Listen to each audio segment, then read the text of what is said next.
What's up, everybody, and welcome in to another episode of the Uptempo Podcast. I'm your host, Blake Lane, here with my co-host, Dustin Smith, and we have a very special guest in the building with us tonight, Mr. Lindsay Crosby. Most of you can catch him at the Auburn Daily. I know most of you listen to him on the Locked On Network. He does a couple podcasts on there. Lindsay, man, how are you doing tonight? Any night I get to talk Auburn baseball is a good night. I'm glad to be here, guys. Thanks for having me. Yeah, man. Lindsay, first, I just wanted to ask you with the podcast and stuff. I know you make appearances on Locked On Auburn with Zach over there, man. And I know you do your own MLB thing. Tell me how that's going and how just kind of how all of it started and the process of getting into Locked On.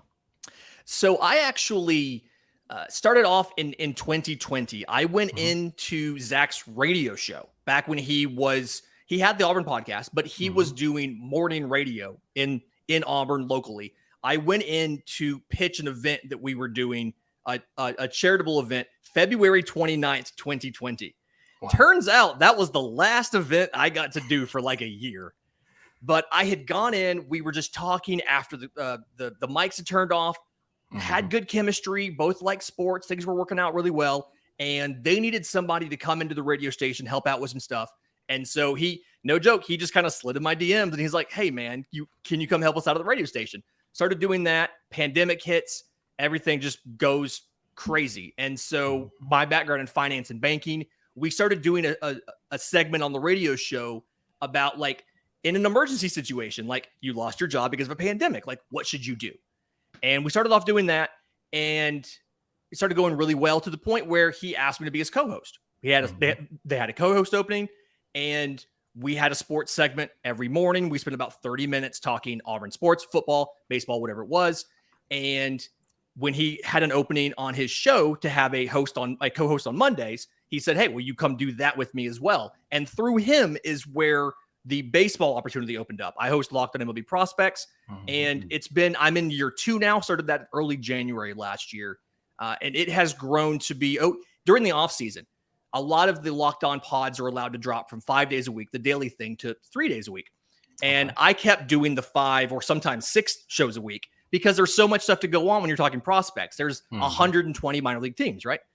And so just in January, when I was checking some of the charts and the measurements and things like that, the Locked On MLB Prospects podcast became a top 15 baseball podcast, not just like a prospect podcast, but top 15 in all of baseball. And and I think part of that's just because I flood the zone. I do so many shows that like they all add up. But part of it too is like it goes back to the whole concept behind hard work. Like show up and do the work every day. You know, I do 30 minutes of baseball podcasting 5 or 6 days a week. And then I'm on Locked On Auburn on Mondays with Zach. We talk all Auburn sports, not just baseball, but football, basketball, all of that. And then I also host 2 episodes a week of the Auburn Daily podcast where we're talking Auburn sports as well. And it's just, you put in the work, you have genuine information, you just be excited and passionate to teach it. And there you go.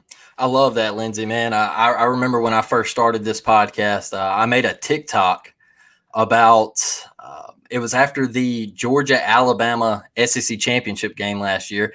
And I had an Auburn hoodie on. And I was at my kitchen table and I acted like I called Kirby smart and I was making fun of Georgia, how they could never win the big one. Right. And I said, you have the mouth of an Alabama fan, but the trophy case of a Vanderbilt fan.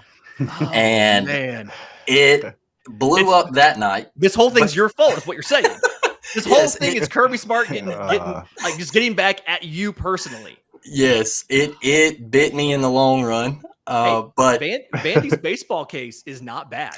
That is true. Vandy's true. Baseball case is not bad. Coach Corbin is one of the elites, man. But yeah, I started this thing up and found Dustin along the way, and we just moved over to YouTube, and it's been a fun journey, man. So I'm excited to have you on here. And Lindsay, I wanted to start this thing off tonight with the first question I wanted to ask is the disrespect to Auburn baseball.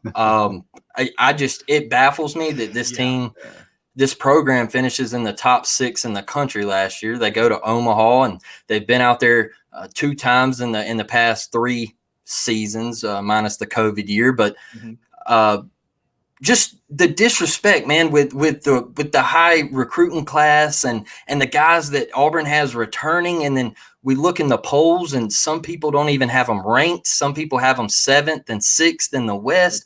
I mean, what's going on there, man? So it kind of goes back to that COVID year, right? So 2019, you go to the College World Series. It's a great year. Everybody expected it to be a great year. 2020 blows up in your face. 2021, Auburn is. That's my dog Jolene. She's going wild out there. She's also mad about the disrespect. 2021, everybody's expecting big things from Auburn, right? You're coming off the College World Series. You don't have a year last year, and then Auburn just has terrible luck with pitching, right? Then you go to plans D, E, and F for your starters. You know, true freshman Trace Bright's out there throwing a bunch of games. Not necessarily the plan you expected to have. And so you finish not a great year, and you go into 2022, and everybody just kind of assumes the same ending, right? They assume, all right, Auburn had a bad year last year, going to be a bad year this year. It's fine. Let's move on. Auburn does really well last year, but a lot of the key performers, statistically, you know, your Sonny DeShera, your Blake Burkhalter, these guys leave. They go to MLB, and I think you have 9 players drafted, and none of them had been drafted before. Like, this is the first time any of these guys have been drafted. And so the assumption behind Auburn is, yes, you brought in a good recruiting class. Yes, you brought in some transfers like a Justin Kirby, like a Cooper McMurray, but we don't know right now who's going to pick up that slack, who's going to be the co-SEC player of the year, who's going to lead the conference in saves.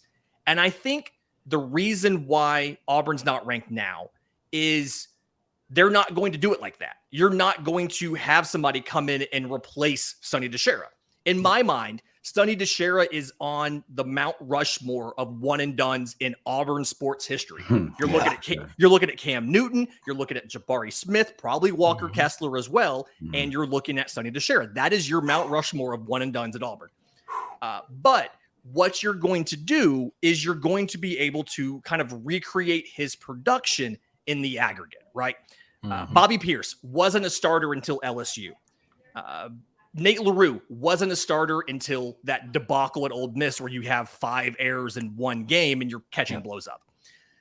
And these guys with like Bobby Pierce finished the year second on the team in home runs, despite not starting until LSU. It's something where you get full years of some of these breakout players.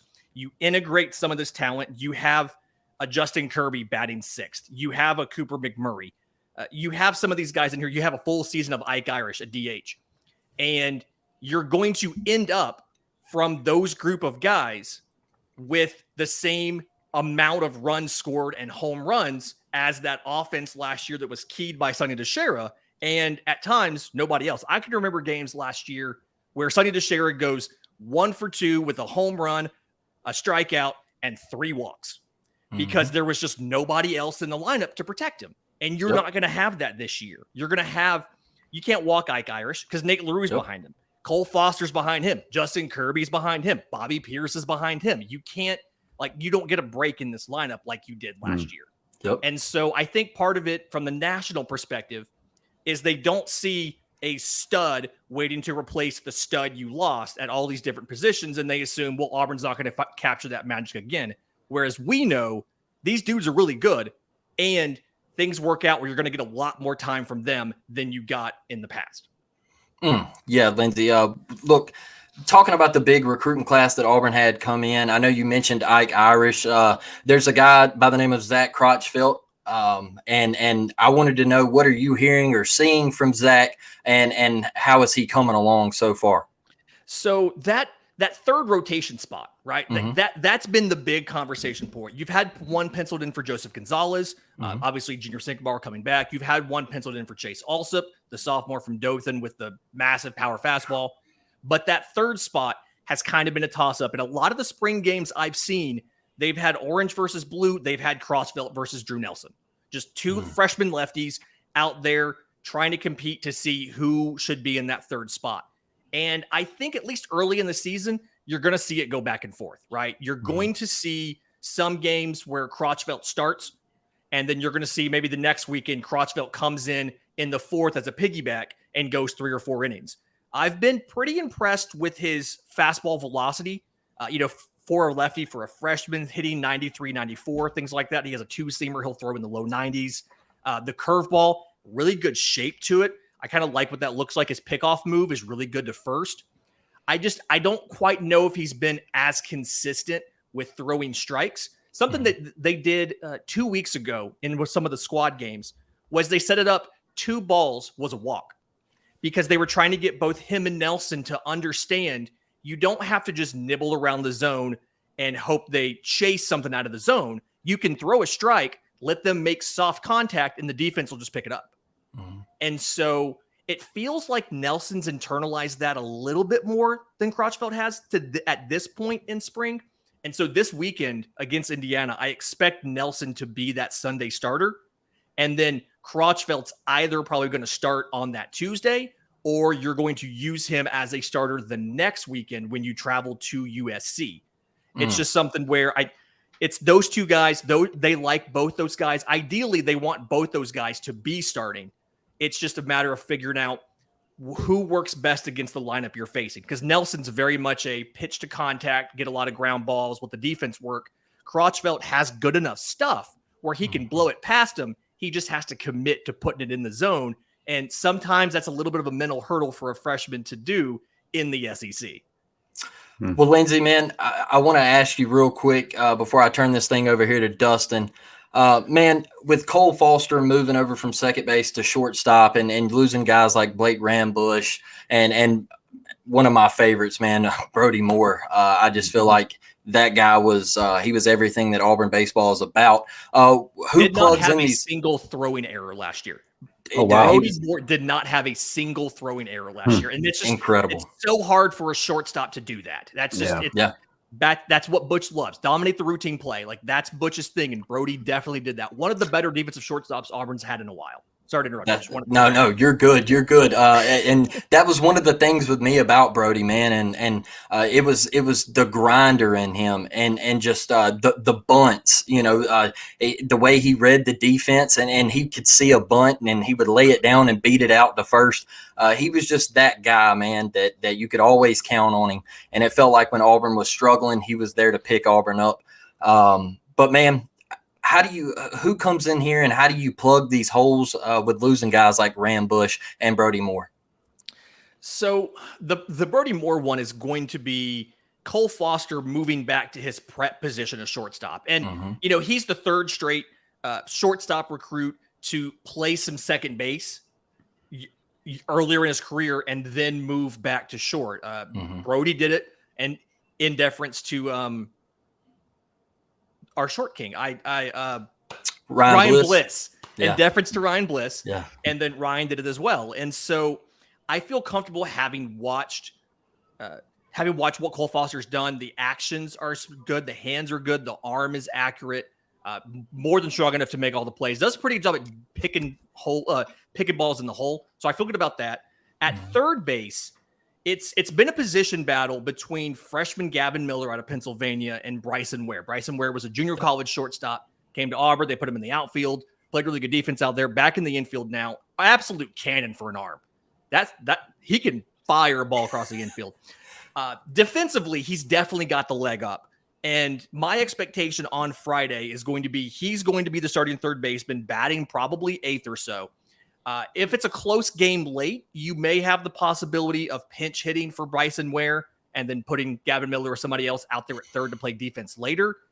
But one, the veteran; 2, the good defense. Butch likes to dominate the routine play. Bryson Ware is going to be your guy at third. And then transfer Caden Green has pretty much won the job at second base. He'll probably be batting 9th. Might be a similar situation where late in games, you may be willing to pinch hit for Caden Green as well. But either way, they've kind of solidified that left side of the infield after you lost Rambush, who was really the spark that got this offense going. Just the ability to choke up with 2 strikes and no matter what, put a ball in play. Yep. The aggressiveness on the base pass, a lot of stuff got this team fired up and got this offense moving.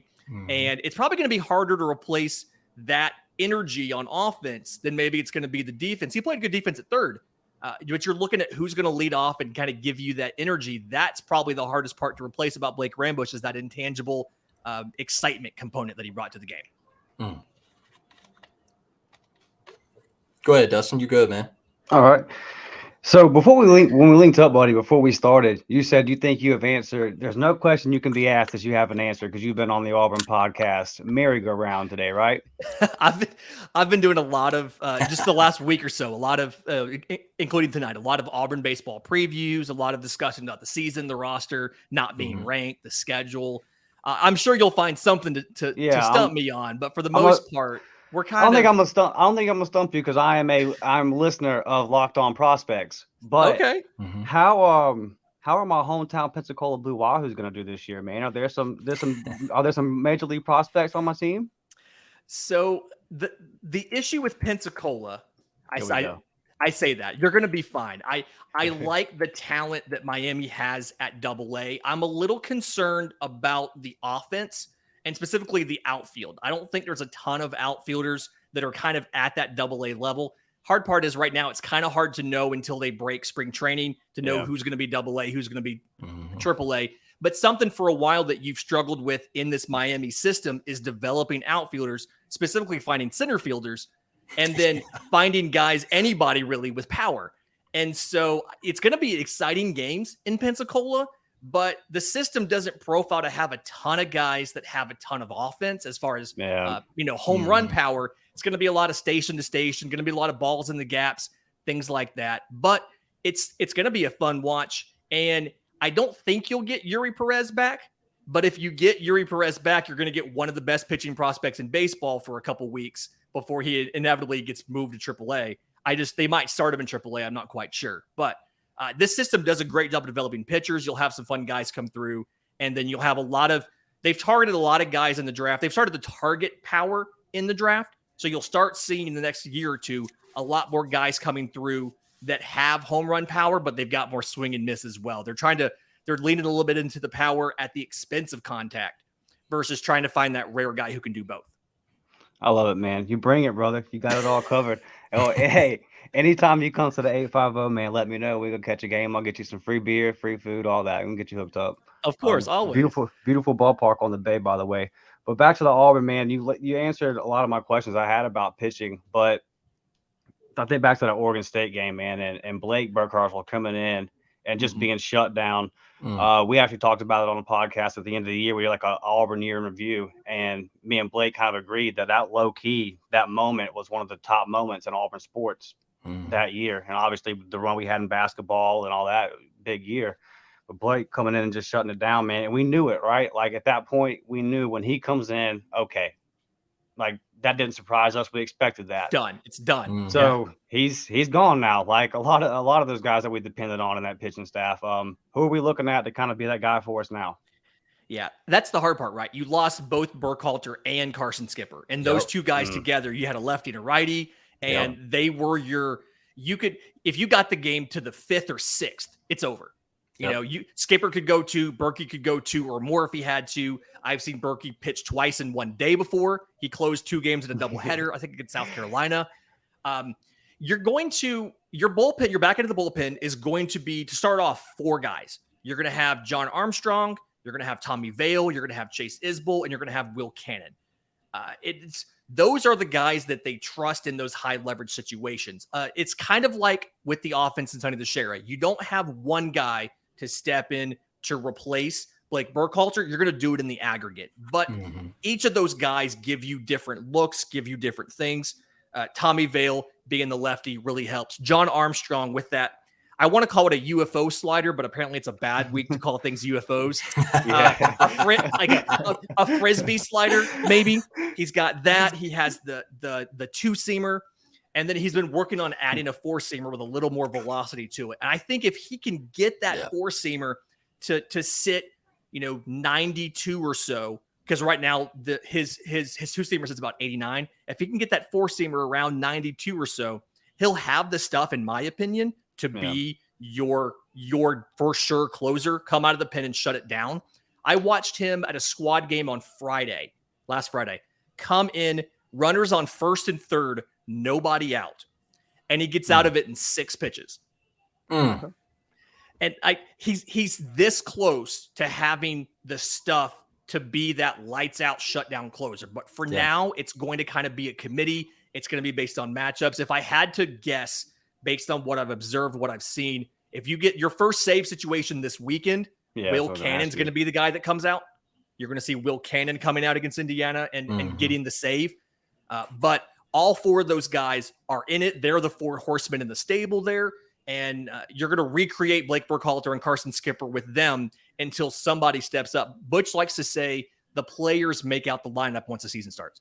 And same thing. The players are the one who decides who gets called from the bullpen once the season starts. So somebody is going to step up and just take that closing role and run with it. And if I had to guess, given the stuff, I'd say John Armstrong or Will Cannon.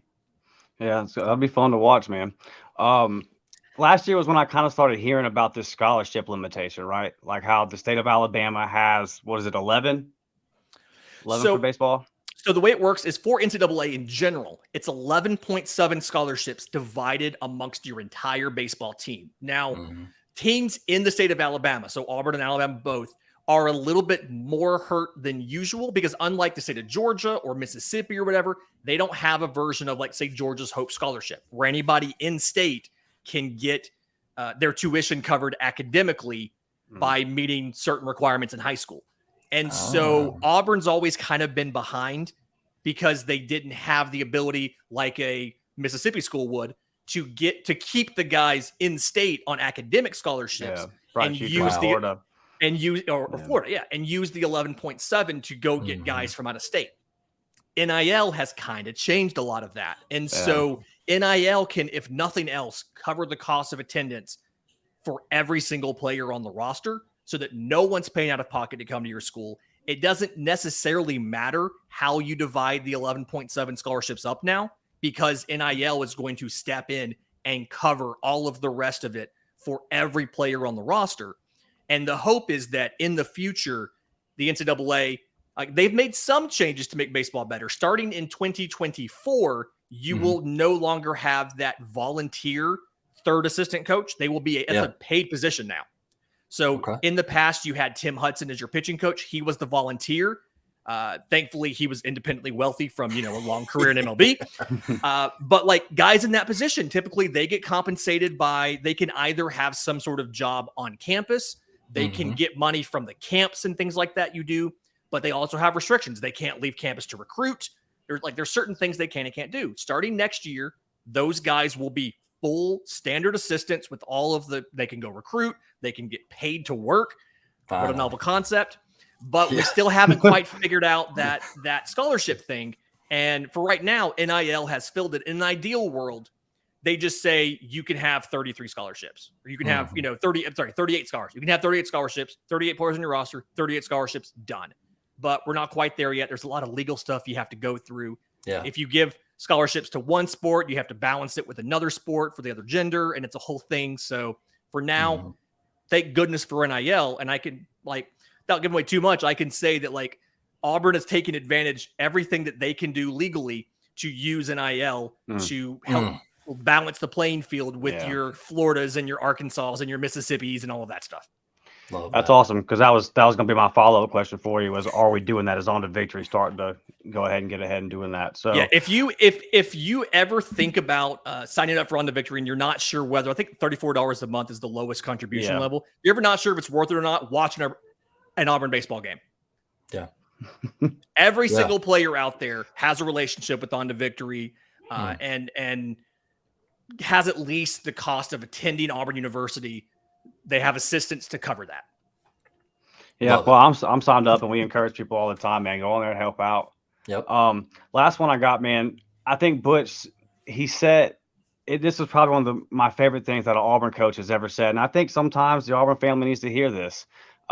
He said the expectation now is to no longer go to Omaha. It is now to get here and win it. We've been here, and Auburn teams have been here before. Personally, and I think you'll agree with me, and I kind of want you to speak on it. How much is this facility upgrade? Because facilities is the buzzword around Auburn right now. You hear it with the football, the basketball. Bruce needs his basketball. This is the big buzzword, and I love Plainsman. I know that Blake and you do too. But it's behind the Arkansas and the Mississippi States. How big are these upgrades going to be for us in recruiting, paired with NIL, and just the program as a whole?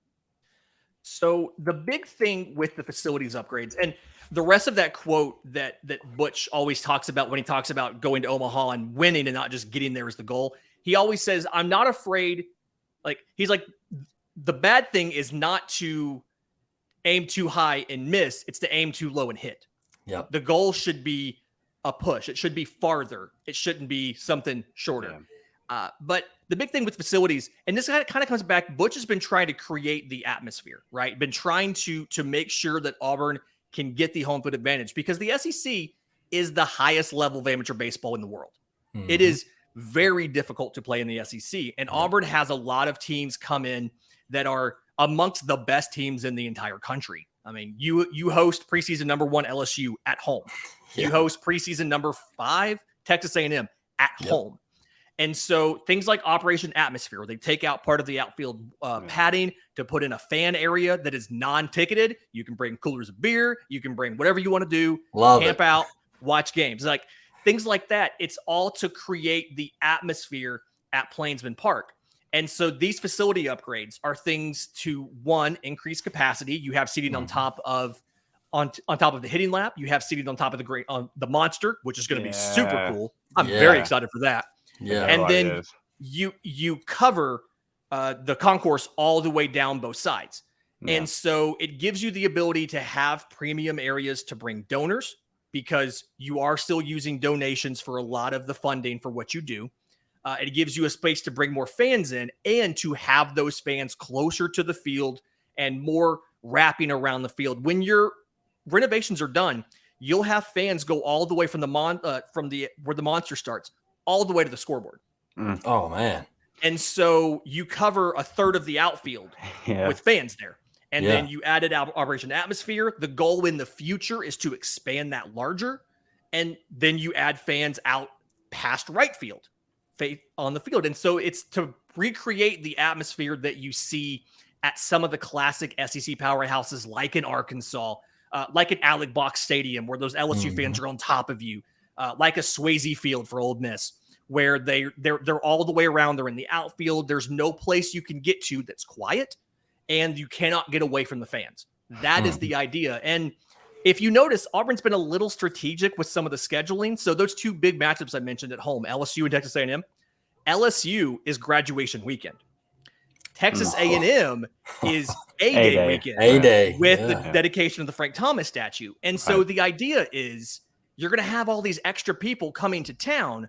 We're going to try to do everything we can to make these tough matchups be during those times when we have extra fans coming to town so we can sell out Plainsman Park. We can pack it. We can have the outdoor area or the outfield area loaded full of fans, loud and rowdy right next to their bullpen. And we can create a hostile environment just like Auburn Arena. Like the inspiration is what the jungle does at Auburn Arena. We want to bring the jungle from Auburn Arena to Plainsman Park. That's why you had batting practice with Butch Thompson, BP with BT, where they brought all of the Greek life students out to Plainsman Park. They want them to come to use that tailgating space to come sit in the student seating to make noise. And these upgrades, sadly, they're not upgrading the press box. I wish the press box was part of that. But it's going to go a long way towards getting that atmosphere that Auburn needs to get the upsets of the better teams at home while we let these young freshmen mature so that we are the better team in every matchup. Yeah, I hear you. That regional was a perfect example, right? That atmosphere was off the charts, and we smoked everybody. It was beautiful. Cole Foster became the first player in Auburn history to hit home runs from the same side of the plate in the same inning against Southeastern. Was that the first inning of the first game, too? That was the first inning of our first game, and we actually bring that same team, Southeastern Louisiana, we bring them back for a 3-game series this year before SEC play starts. Already got my tickets, buddy. So the last time they were in this ballpark, they got smoked, and now they got to come back and play a whole series here. Man, well, Lindsay, man, I wanted to ask you, Friday kicks things off, man. Indiana, a big-time program. They've made trips to Omaha, Nebraska. Could you give us a projected lineup of what we could see Friday at 4 o'clock when they trot out there? Good catch. I was about to say they moved the game on Monday from 6 p.m. to 4 p.m. The reason for that, I checked the weather at 7 p.m., it's supposed to be 41 degrees. Wait, go So freeze. I am very glad our guys don't have to take a fastball up and in on the neck of the bat in a 41 degree weather. And as somebody who stands on the field to do interviews after the game, also very glad it'll be in the sunshine. So my projected lineup, just based off of what I've seen this spring, starting off, this is, again, all assumption here, but right fielder Bobby Pierce, probably leading off. Case and Howell, obviously playing center. He's played center now for 37 years. Batting second. Ike Irish, DH, batting third. Nate LaRue, the catcher, batting cleanup. He's done a lot of work, tons of power in the fall and in the spring with that new stance and everything. Cole Foster batting fifth, gives you a lot of flexibility because he's a switch hitter, obviously. Justin Kirby playing left field, batting sixth. Cooper McMurray playing first at seventh. Third baseman Bryson Ware, and then Caden Green at second. That's kind of my opening thing. From what I understand, your first weekend rotation is going to be Chase Alsop on Friday, Joseph Gonzalez on Saturday, and Drew Nelson on Sunday. They acknowledge Joseph Gonzalez is the best pitcher on this staff. But they want the flexibility going forward. And they did this some last year, moving Gonzo to, say, a Sunday for game 3 or moving him forward on Friday to game 1. And if you play him on a Saturday this weekend, it gives you more flexibility to move either direction because they don't want to move more than they don't want to mess his routine up by more than one day. So if you start him on Sunday this weekend, or if you start him on Friday this weekend, you can't have to start him Saturday next weekend. And then it takes 2 weeks to move him to Sunday if you want him on Sunday. They're going to put him at Saturday. And I like the idea of if your Friday night guy, in this case, Chase Alsop, can get you a win, then you can send your best pitcher up there on Saturday with a chance to win the series, knowing that if for some reason that doesn't work, you still have another chance to win the series. I like the idea of that, of being able to say, you know what? Yeah, it was close, but we beat you last night. Well, now you've got our best pitcher up there. He went. He had a complete game against Vanderbilt last year. Good luck. And then the Sunday starter this weekend is it's tentative, but it's going to be lefty Drew Nelson, the freshman. He's done a really good job, like I said earlier, of pitching to contact and getting just weak ground balls into the defense that they eat up. I watched him throw 4 scoreless innings on something like 35 pitches, and it was just ground ball after ground ball after ground ball. Here's a fly ball to Case and Howell, ground ball, ground ball, ground ball. Here's a fly ball to Bobby Pierce, ground ball, ground ball, ground ball. So love it. It's the velocity isn't where ideally you would want it. I mean, the fastball sits 88, 89 or so, but the stuff works. He's getting weak contact. So they're going to go with that, knowing that you have the ability to throw out somebody in a Crotchville who has much better velocity later in the game, or piggybacking off of Nelson. Guys start to time up Nelson. Let's flip around and throw out Crotchville, who's pumping 94 at you. See if you can time that up now. So, well, Lindsay, man, Dustin, I gotta ask this one. I left him off the list just a minute ago, and I'll kick it over to you, man. But Lindsay, Chris Stanfield, what is the word? I know he's a highly touted guy coming in. I know he's very, very talented, and Auburn fans are excited to have him, man. Yeah, he is, as of from what I've seen, he's probably your fastest player on this roster, and he's probably one of your strongest players on this roster. So as of right now, with Case and Howell coming back and you having three seniors or super seniors in your outfield, he's your number 4 outfielder. He's your first man up. He's your future at center field. Yeah. And a lot of the conversation right now is that after this season, Case and Howell obviously has no more eligibility left. He goes on to MLB, a career, Social Security, whatever it might be. Yeah. Chris Stanfield steps in as your starting center fielder for 2 years and then is going to MLB. And so I expect Stanfield, one, he's automatically going to be your pinch runner for any sort of situation. He has a good chance of being a pinch hitter as well as a defensive replacement if you need one. Obviously, if one of those outfielders gets hurt, he's the first guy you call to take meaningful reps in center field, and just going to be an asset. Might not need him in year 1. Definitely going to see him play. He's not going to redshirt, not going to sit on the bench. He will play this year, but he is a big part of the future going forward. If you think about the future of this team, you have, Crotchveld in center, you have Ike Irish as your catcher, and you have, Crotchfeld. You have Stanfield in center. You have Irish at catcher, and you have Crotchfeld, Nelson, and Murphy as your rotation. That's a really good 2024 squad. Yes. The future is very bright for Auburn baseball. Love to hear it, man. Dustin, get you one in before we let Lindsay get out of here, man. Don't want to get you in trouble, Lindsay. If you can't answer this, you can't answer it. And the kid's name slips my mind, but outfielder got hurt versus LSU last year. Josh Hall. Josh Hall, yeah. Josh Hall. What's the status? He gonna be good to go soon? He is good to go. From what I've been watching in spring, he was actually leading off for the second team. So Orange was usually the first team, blue was the second team. He's been the leadoff guy. He's alternated between, he's played some center field, and he's played a lot of right field. If you had to deploy the backups in the outfield, you're putting Stanfield in center, you're putting him in right. But he's shown the defensive versatility. He can play all three positions at a plus level. The only real injury concern you have right now is Ben Bossy is going to have a Tommy John procedure. He's going to be out for the year. He was at the banquet 2 weeks ago with a big bulky brace on his elbow. He's going to be out for the year. Other than that, you have everybody else. Everybody else is healthy and should be available. Love that, man. Lindsay, man, we appreciate you joining us.